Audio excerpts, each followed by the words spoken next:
Welcome to a brand new adventure. This is the first episode of the Sojourner Tales podcast. We're so excited to have you guys. I'm your co-host Amia. And I'm your co-host Quadri.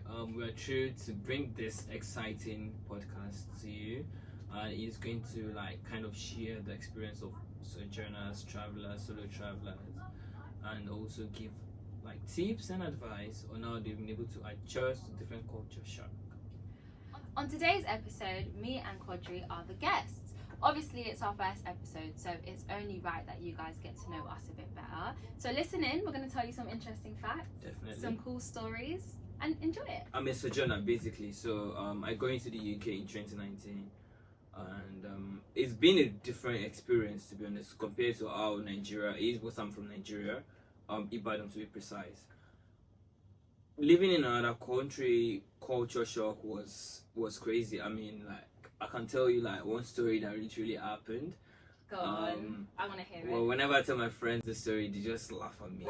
Literally, and that's why it's good to have the exposure, traveling exposure. So I remember when I traveled, I came to the UK, I got to the airport. You wouldn't believe what I did. Oh no, what did you do? So I was expecting my family friend to pick me up at the at the airport, and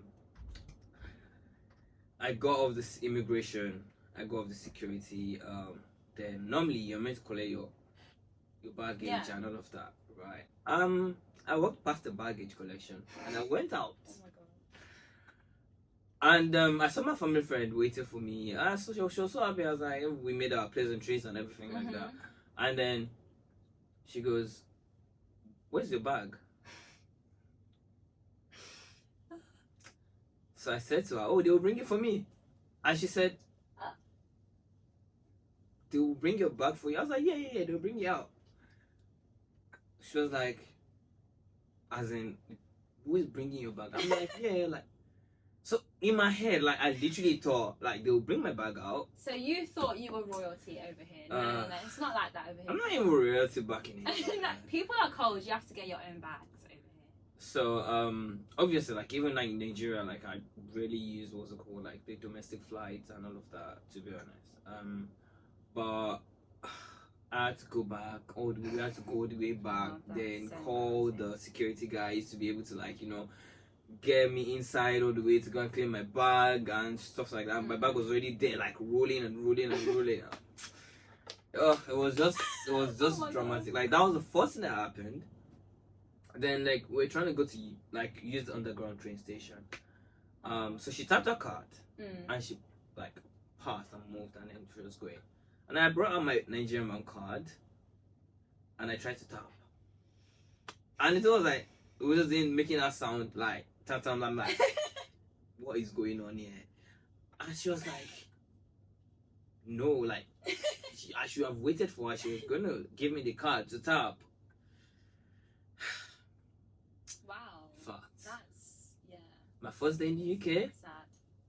the culture shock was shocking. The culture shock was shocking. It was shocking. What else did you experience, coming to Bedfordshire specifically? What's it been like for you? Well, coming to Bedfordshire, to be honest, the education system is totally different. How? Obviously I went to a private university in Nigeria, and the system there is different, in terms of assessment, in terms of coursework, presentations and study groups and all of that, to be honest, because most of my courses be purely research. To be honest, I didn't write any exam for my first degree. I never wrote any exam. I never wrote any exam. But in Nigeria, in fact, you'll be writing 10 exams in one semester, literally. It is that crazy. So it was totally different for me. I kind of was able to adjust, because obviously you still have to do research in Nigeria. You have to do a dissertation and all of that. But it's just here is more strict. The plagiarism checker, all of that, in fact. What about socially? How did you find it making friends? Did people gravitate to you quickly? Were you a bit on the lonely side? What was that like? Yeah, I'm very social, to be honest. I can easily make friends. I'm very friendly. my first friend, like, who is like my best friend now in the UK. We met in what's it called? Induction week, and I was not even meant to be in that class. Oh wow. So like I just went for the wrong induction. He's from Ghana. Oh, okay. So like he saw me, and then we were just talking, and that was it. And then we just clicked, like, and we became friends, and then we've been like good buddies since then. To be honest, I remember like whenever we were trying to get jobs, you know, like when you come as a student, you want to get jobs and everything. Like whenever I get a job, I'm telling the company I've got a friend. Can I bring my friend along? He's a real one. And then they'll be like, oh yeah, you can bring your friend along. And I remember we went all the way to one location like that in Ichin, and it was just far. Like we literally had to walk 30 minutes. We both walked literally just to get to the company. So like for interview alone, and then obviously they gave both of us the job, and we started working, and that was it. And also whenever he gets jobs, like I've got somebody like you kind of recruit both of us together, you know what I mean? Like so like we became like that kind of friend, like we were close buddies, like we became best friends, to be honest, and we've been cool, to be honest. Like, he's been a good person. I mean, he's doing his PhD now. Oh wow. Yeah, but I mean, I think by now done with education, I'm not interested in that. So like social wise, like it was good. I think that's one thing that helped me, because like I'm very outgoing. Right.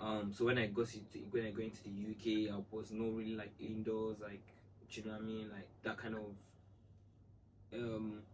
that didn't really in me, because I was always going out, trying to meet people, trying to talk to people and all of that.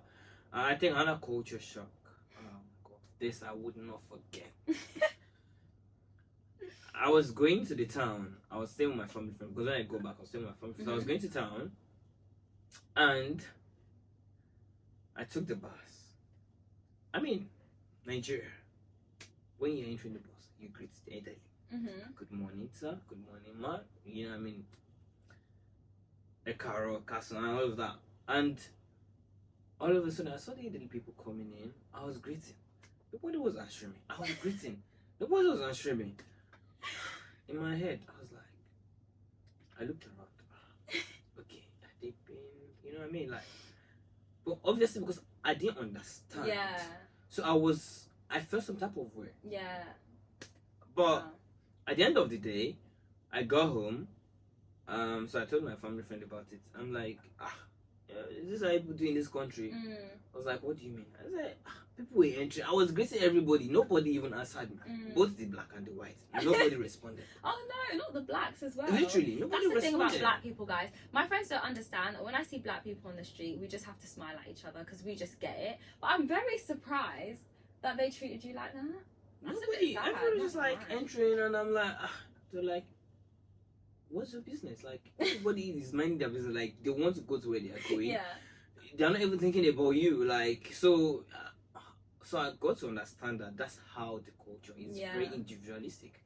So like, when she told me that, like, I've got better, because I kind of now understand that, that's the culture. Like, do you know what I mean? It's not everybody that you would literally greet, and you don't know them. They don't know you. Like, so why are you greeting them for? Do you know what I mean? So it was like, that was another culture shock, but like it was not bad, because I was able to see someone to tell me that this thing, like, this is what you need to do, like, oh, this is not like that. Do you know what I mean? So it was, I didn't really feel some type of way about it. After all, I got better, and whenever I go into the bus, I don't even say anything. I don't smile. I don't say hi. Except when they talk to me, I'm like, yeah. They just crack joke, and I crack joke back to them, and that's it. And everybody go about their business. You know what I mean? So like, that's just like, how about you? Like, well, my story is not anywhere near as interesting as yours, guys, because I was literally born here, not in Bedfordshire, but I was born in this country. I used to live in, not in Bedfordshire. Bedfordshire is not a bad place, mate. Luton is not a bad place. What? Yes. He's just saying that, just not to offend the people that live here. But, mate, you. I'm not gonna say anything on that, but. Why is Luton? Why do everybody keep saying Luton? Do you go outside? Yeah. At what time of the day? You don't even need to go out at night. It's just go into the mall. Have you been near into the mall? Yeah, like literally, like even at night, like 8, 9, 10. Coming back from parties like 3:30 a.m. So you don't think it's a bit of a bin here? It's a bit trampy.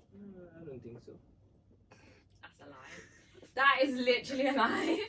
But anyways, so yeah, guys, I used to live in West London, and obviously, like, there's not much difference between Luton and London, to be fair. But it's not like the difference between Nigeria and England. I'm not going to be dramatic in that way at all.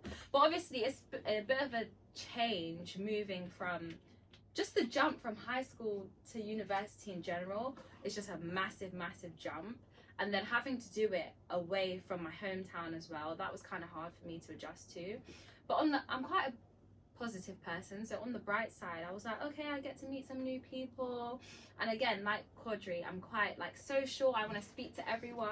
I just want to talk to everyone. But when I got here, yeah, I think it's just people here. They're just not really like that. You know, I don't want to say they're not friendly, because some people are friendly, but I was expecting more of like, you know, a bit more like, guys, you know, when you watch the movies, like you watch High School Musical and stuff, and you just, oh my god, high school's gonna be like that. I just thought uni was gonna be lit, and it wasn't initially. But obviously I had defrosted, you know, I got to know some people, and I'm also very thankful that, guys, everything happens for a reason. Honestly, the people on my course were so tight knit because our class is so small. I want to say the maximum of people that I've ever been in my class, I want to say is like maybe 10. Wow. It's a very tiny class, so we're kind of forced to be cool with each other. And so in that way, I did make connections, and then also joining things, like I joined the student ambassador team. Obviously I've like done podcasts before, so it's just getting involved with as much as possible kind of helps build your connections. But I can't imagine being in a class of like 300. Like, some of my friends have like 200 people in the class, and I'm like, yeah, that could never be me. But yeah, that would be fun though, because you get to have like more people to talk to, network, and you know. Yeah, but it's harder also to get that one-to-one with your lecturer. Like, me and my lecturers were quite close. Like, we always have a cheeky little chinwag, you know, like they can put you on, they've got connections. If you were in a class with 250 other people, the lecturer's not seeing you. Oh, it depends. They don't care. No. I think it depends on how you rapport with the lecturers. I guess, yeah. Some people go the extra mile to make like a good impression. Other people just get by behind the scenes. But anyways, so Quadri, tell us a bit about your hobbies. What do you do in your spare time? What do you do on a Saturday evening? Well, typical Saturday morning, play football. Literally, like, what am I doing? Like, I do play football every Saturday morning, and I enjoy playing football. I love playing volleyball also. Volleyball? Yeah, Wow. I love playing football. I Scrabble also. I didn't expect that. Because I represent my university back in Nigeria in Scrabble. Wow. Yeah, literally. I do love playing Scrabble. Smart. But I think I've lost touch now, though. Oh no. Yeah, literally, it's been almost like, what now, 5 years since I've been like in a very popular Scrabble competition. So like, I've not even played Scrabble in a while, to be honest. Really? Not even like just on a casual thing with your friends? I think for me, like, you know, when you have like this experience of playing something, and then you're playing with your friends, and they're so bad, and they're not just on like, your level. do you know what I mean? I know your level, and they're just not taking it serious. And I'm thinking, and I'm here sitting, what's wrong? That's not right. Like, and they keep bringing like Scrabble has its own dictionary, and then they keep bringing Oxford or one kind of dictionary, and I'm like, mate, like that is not even a proper dictionary. yeah. So I was like, you know, and then they say like, this guy, you're too competitive. Like, what is wrong with you? Do you know what I mean? But it's the pain of you're doing the wrong thing.